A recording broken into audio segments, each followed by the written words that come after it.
Kalau kau ingin tetap hidup, jangan pernah masuk ke alas purwo setelah matahari tenggelam. Itu adalah pesan terakhir Pak Parto sebelum dia hilang di Tambora. 1998. Ia adalah seorang pemburu tua, hafal setiap sudut hutan di Banyuwangi. Tetapi malam itu, ia masuk ke dalam dan tidak pernah kembali. Bertahun-tahun kemudian, seorang mahasiswa bernama Yusuf datang dari Jakarta. Ia sedang meneliti tentang mitos keraton gaib di alas purwo. Kerajaan jin yang koman, hanya muncul babi yang dipanggil. Orang desa sudah melarang, tapi seperti banyak orang pintar lainnya, Yusuf tidak percaya, perlu membuktikan sendiri. Yusuf bersama dua temannya, Jamal dan Rizky, masuk ke dalam hutan membawa senter, kamera, dan peta digital. Baru 30 menit berjalan, semua sinyal hilang, peta jadi kosong. Langkah mereka seperti tidak kemana-mana, dan malam mulai terasa tidak seperti malam biasanya. Mereka mendengar sesuatu mengikuti dari belakangnya.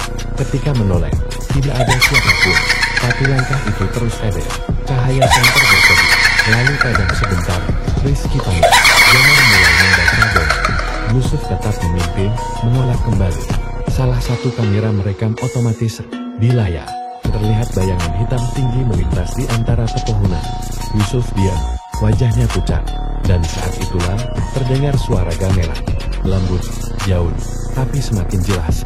Mereka mengikuti suara itu, dan di tengah hutan, di antara akar beringin tua, mereka melihat pendopo tua, rapi megah, berdiri seperti tak tersentuh waktu. Di sana, duduk seorang wanita berjubah hitam. Wajahnya tertutup kain gelap, tapi matanya menyala merah dari balik kerudung. Kalian dipanggil, karena mata kalian tidak tertutup oleh dunia.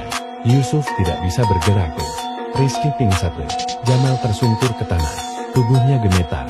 Dari balik pendopo, muncul makhluk-makhluk tinggi, berwajah manusia, bertubuh setengah binatang. Ini tanah kutukan, kata wanita itu. Banyuwangi adalah tanah pengasingan.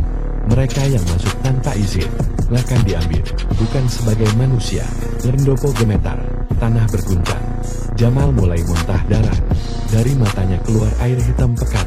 Yusuf mencoba membaca doa, dan saat ia selesai, rendopo itu hilang, seperti kabut yang menguap. Mereka berdua lari keluar hutan, membawa Rizky, meninggalkan Jamal yang tak pernah ditemukannya. Yang tersisa, hanya jam tangan berdarah, dan sandal satu pasang. Pagi harinya, Yusuf dan Rizky sampai di desa, tapi sejak itu, Yusuf tidak bisa tidur malam. Selalu ada bayangan wanita berjubah hitam di sudut kamarnya, dan Rizky tidak pernah bicara lagi. Setiap malam, ia mencoret-coret tembok kamar dengan gambar pendopo yang sama.